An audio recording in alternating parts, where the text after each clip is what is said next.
Varicose veins కి half an hour లో అంటే 30 నిమిషాల్లో శాశ్వత పరిష్కారం అందించవచ్చా? నమస్తే ఫ్రెండ్స్, నేను మీ డాక్టర్ శ్రీధర్ దేవుని. మనం తరచుగా కొందరు సర్జన్స్ క్లెయిమ్ చేసే వీడియోస్ చూస్తుంటాం 30 నిమిషాల్లో శాశ్వత పరిష్కారం అనేసి. ఈ 30 నిమిషాల్లో కేవలం ట్రీట్మెంట్ అవుతుంది అంతే, పరిష్కారం పూర్తిగా అవ్వదు. అంటే ఏ కారణాల వల్ల అయితే జబ్బు వచ్చిందో, అంటే ఏ రక్తనాళాలు పాడయ్యాయో వాటిని మాత్రం మనం వైద్యం చేయడం, అంటే లేజర్ కానీ గ్లూ ట్రీట్మెంట్ కానీ ఈ half an hour to 1 hour లో అవుతుంది.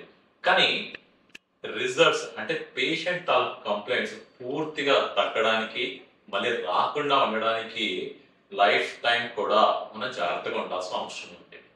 ఎందుకంటే మనం ఈ వారికోస్ వెయిన్స్ ని చూసినట్టయితే బేసిక్ కారణం ఎందుకు, ఒకే దగ్గర ఎక్కువ కూర్చోవడం వల్ల మన బాడీలో ప్రెషర్ అంతా కూడా ఆ హైడ్రోస్టాటిక్ ప్రెషర్ ఈ రక్తనాళాల మీద పడి ఈ లైనింగ్ అనేది డ్యామేజ్ అవడం మొదలుకొని ఏవైతే ఎంజైమ్స్ ని రిలీజ్ చేస్తాయో దాంతో ఈ రక్తనాళాలు గట్టిగా అయ్యి అలా మనకి వారికోస్ వెయిన్స్ అనేది వస్తాయి. సో ఈ వారికోస్ వెయిన్స్ ని ట్రీట్ చేసిన తర్వాత ఇదే ప్రెషర్ అంటే మన బాడీ వెయిట్ ని అలానే ఉంచుకోవడం, ఎక్కువగా ఎక్సర్సైజ్ లేకపోవడం, లేదంటే తగు జాగ్రత్తలు తీసుకోవడం, ఎలాంటివి ఈ చర్మాన్ని మాయిశ్చరైజర్ రాసుకోవడం కానీ, ఎక్కువ వేడి నీళ్ళతో స్నానం చేయకుండా ఉండడం కానీ, ఇలాంటి జాగ్రత్తలు తీసుకోకున్నట్లయితే ఈ కంప్లైంట్ అన్నది మళ్ళీ వచ్చేదానికి అవకాశం ఉంది. సో ఫస్ట్ రీజన్ నియోవాస్కులరైజేషన్ అంటాం. అంటే ఏంటంటే కొత్త రక్తనాళాలు తెరుచుకోవడం. ఇందాక చెప్పినట్టు మనం ప్రొసీజర్ తర్వాత బరువు కంట్రోల్ పెట్టుకున్నట్లయితే ఆ ప్రెషర్ మళ్ళీ పడుతుంది ఆ రక్తనాళాల మీద. అంటే ఆ వ్యవస్థ మీద ఆ ప్రెషర్ ఉన్నప్పుడు ఏమవుతుంది, మళ్ళీ కొత్త రక్తనాళాలు తెరుచుకునేదానికి అవకాశం ఉంది. ఏదైతే ఈ ప్రక్రియ కొత్త రక్తనాళాలు తెరుచుకునేది ఉందో దాన్ని సైంటిఫిక్ గా నియో వాస్కులరైజేషన్ అంటాం.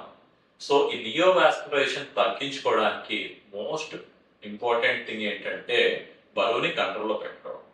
నెక్స్ట్ ఈ నియో వాస్కులరైజేషన్ ఎక్కువగా స్మోక్ చేసే వాళ్ళకి, అంటే సిగరెట్ తాగే వాళ్ళకి కూడా ఈ కొత్త రక్తనాళాలు తెరుచుకునే అవకాశం ఎక్కువ ఉంటుంది.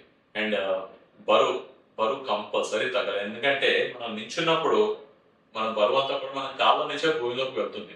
అలా ఈ కాళ్ళలో ఉన్న అన్ని వ్యవస్థల మీద కూడా మన బరువు తాలూకు ఎఫెక్ట్స్ ఉంటాయి.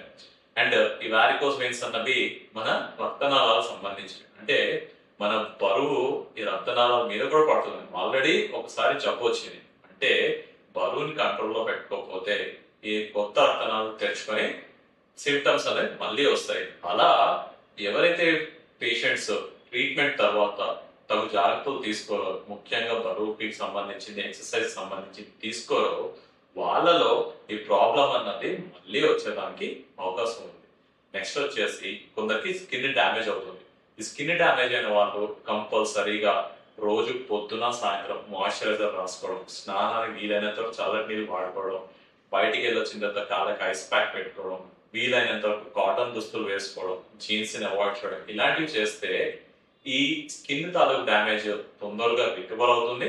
మళ్ళీ స్కిన్ డ్యామేజ్ అనేది అవ్వకుండా ఉంటుంది. Thank you.